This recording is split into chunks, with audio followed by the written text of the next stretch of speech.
The mighty 302 is looking a little sad at the moment, and you know, I got a little hard on it last weekend, and yeah, I need to fix it. The story goes, we were having a little fun run. It was like a 10-mile loop, and we ended up out on some ponds and back in the woods, and we were down in this big dip and climbing this hill of leaves because there's no snow anywhere really. And I happened to find a stump.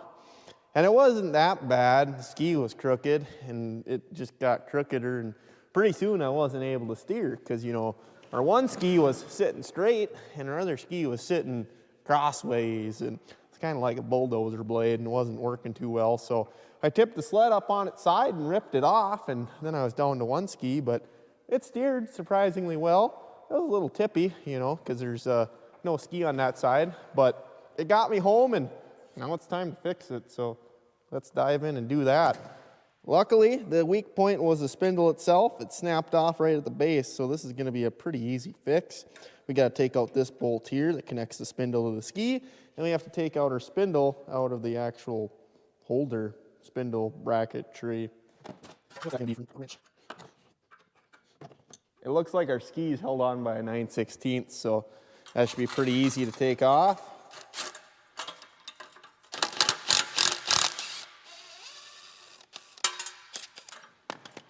The spindle bolt is loose, which is surprising, but we're hitting the spacer nut, so I'm gonna have to zip that off quick.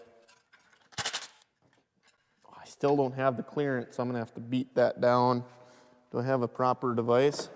There's a 3/4 wrench. This might do the trick. I'm sure that's not hard on the threads.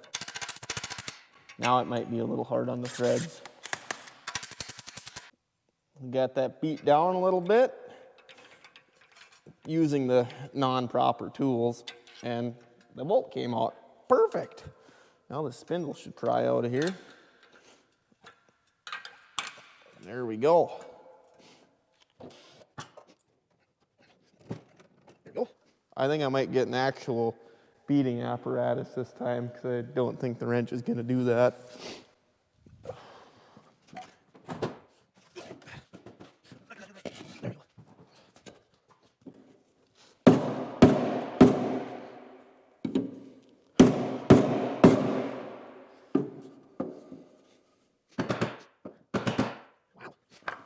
It's kind of sort of coming. It looks like we got a plastic collar on here for wearing and stuff. And yeah, that's really bent. Cool.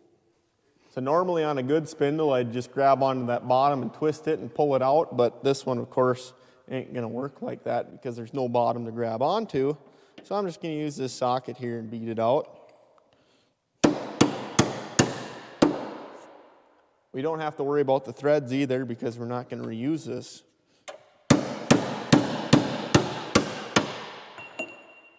There we go.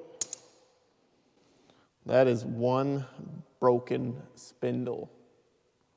Let's go find a new one. Oh, where are we at here? Hanging out in the parts warehouse. Here's a tie rod linkage. That's not gonna work. What's down there? Nothing. Bogey wheels. Here we go. Nope. Uh-oh.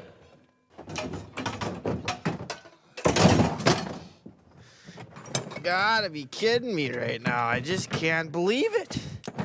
I got all these parts, but I ain't got the right ones.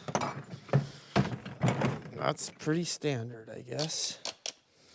What do these ones look like? Shorter, way shorter. Those are Elan's.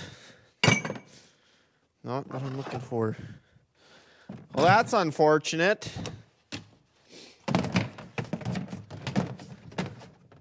I thought this was going to be quick and easy, but it looks like I was wrong. This is going to get fun.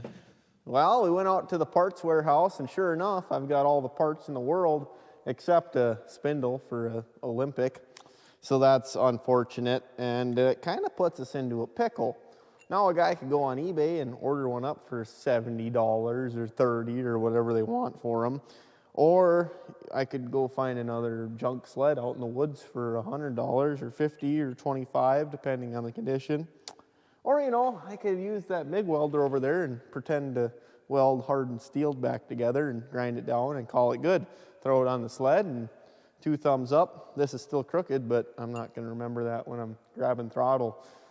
Maybe, but definitely not ideal. I know I had one of these at one point, but I've got a strong suspicion that it went into the scrap. So that's great. But yeah, let's make this work maybe, hopefully. So to start off, we're gonna try to weld this little tab back onto where it broke off. Get that secured on there and then get this all nice and cherry red. Put her in the vise and start bending on it when everything's hot. Hopefully get this a little bit straighter, and then we will weld around there some more and torch and grind and get this thing back to factory condition, sort of. Or good enough so I can drive it 30 yards, park it in the shed, and forget about it till next winter. Or when the snow arrives, maybe that.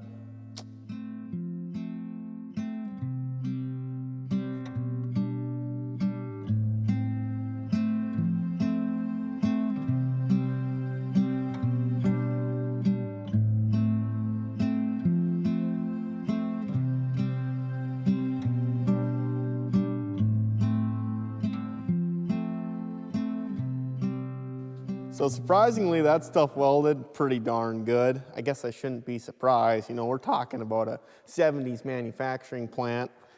It's not hardened metal, I don't think, because it welded nice. But yeah, it's pretty straight.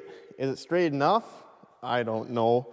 As long as it goes in that slot, and if I'm able to turn, I think it's gonna work. But it could take a little more adjusting.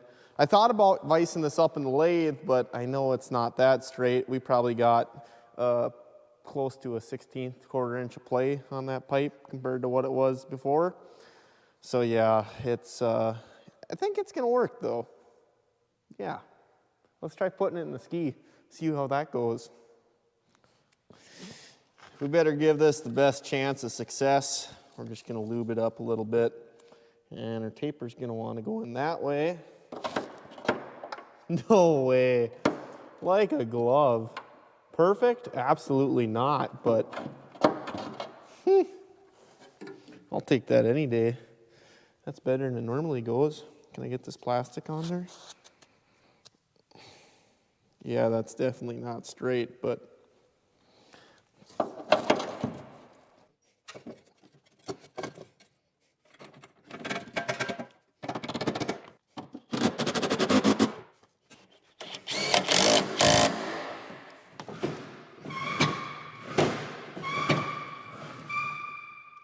it steers, so that's pretty neat.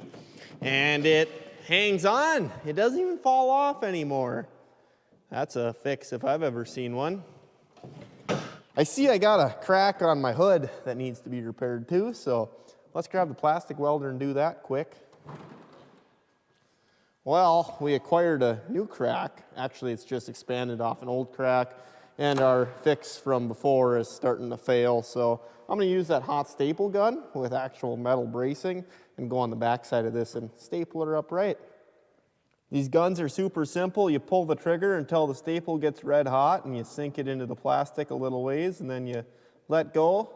And you don't want to try pulling it out right away, otherwise you pull the staple out of the hot plastic and you really don't accomplish much. But if you let it sit for a little bit, it hardens back up, and there you go. One staple installed. I'm gonna go down this row and reinforce that a little bit.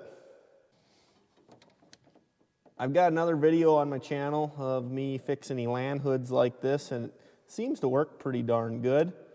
I haven't broke them yet, at least. You want to be careful that you don't push all the way through the hood, otherwise it doesn't look very good.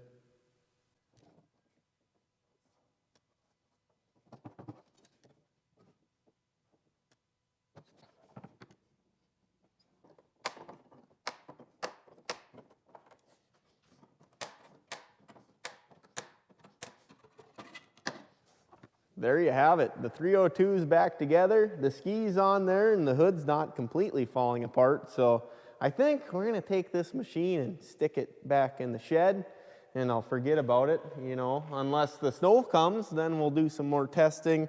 On our ride, the engine ran pretty good, kinda, but we lost a ski and it was hot out and it was over fueling, and it definitely needs some tuning. The clutches need some work. This whole thing's just kind of a turd, but it works for the current conditions we got, I guess. So yeah, anyways, thank you guys for watching Rotten and Forgotten. I appreciate it.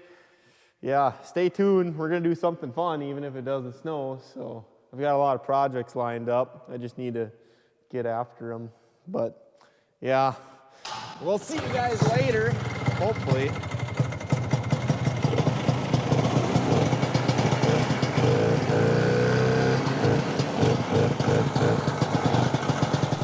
Well, we made her 50 feet, so that's pretty darn good. Yep. If you're wondering how well that worked, it gets a thumbs up.